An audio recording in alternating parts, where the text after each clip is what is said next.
Good morning, good morning. It is Monday, 18th of May, and I am out walking my dog in my high vis and talking about education. Today, I am thinking about reading, as that is the theme of the unconvention that I am running. It's really taking off now on social media because I guess I asked two questions, one on Friday and one on Saturday, and they've both received a huge response.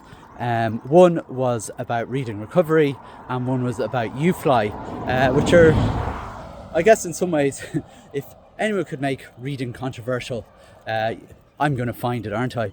But I want to talk to you a little bit about, before all that, my own little background, because I don't really have very strong feelings when it comes to teaching reading. Certainly not as much as many people out there seem to. But I did do my masters, which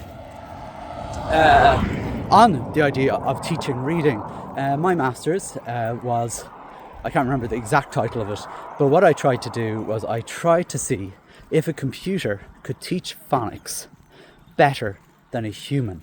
And I basically, my school gave me permission to have a test group to do this. So some of the group, half of the group got taught phonics from their teacher, and the other half came to me, and I had a computer program which was teaching the same phonics, though through a computer program that I had designed. And by the end of it, you'll be very happy to hear that the results were inconclusive. Since that, really, I haven't taken much of an interest in the various things. What I've noticed is I've gone through Letterland, FizzBuzz, Jolly Phonics, and so on, all the various schemes that are out there. Synthetic phonics was a sort of a short-lived but really big scheme in the UK that sort of came to Ireland for a little bit, which reminds me very much of UFly. It was a no-frills kind of system which was to teach phonics. In the meantime, before all that, reading recovery is something that has been around for a very, very long time, and again, not following it very closely, but certainly seems to be something that people are talking about. So I asked both of those questions, and it's been really interesting because the results of the debate on it, you could say, was the same as my master's. Inconclusive.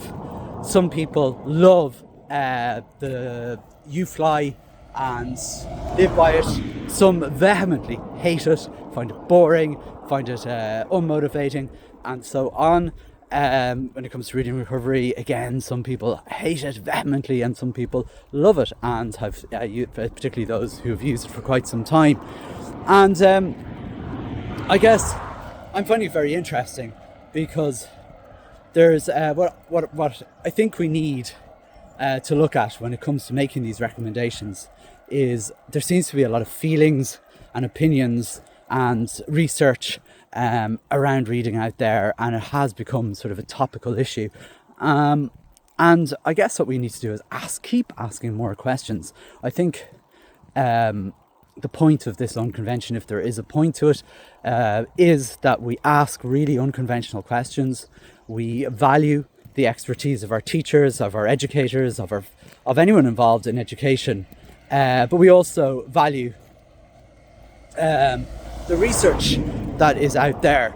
However, we also have to question our feelings and our opinions, and yes, we also have to question the research. Anytime I see research that's done, I always look at who has done the research, and that's not anything other than to do with the fact that I'm deeply cynical in the first place. And I'm not saying that because I have any doubts over anything that's been done on reading. Any piece of research that I see, my main interest is obviously religion in schools. So there's always a lot of research out there when it comes to religion in schools, and I'm always interested in who is who has written that research. So, if it's written by people with an interest in keeping religion in schools, well, obviously there's going to be bias there. If there's an interest in people who are promoting religion to be removed from schools, you have to take that into context as well. So I think that's what I mean when I say we question everything.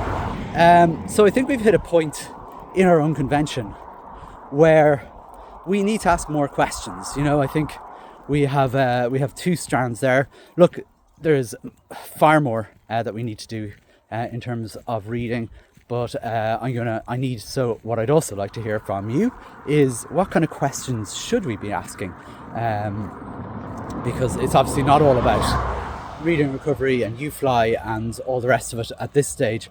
That they're kind of topical things. We're trying to find out, why do children leave primary school? Why do so many children leave primary school not being able to read, and how can we as a profession ensure that that doesn't happen? So there are my thoughts for a sunny Monday morning. I hope you have a lovely week, and I will chat to you over the next few days.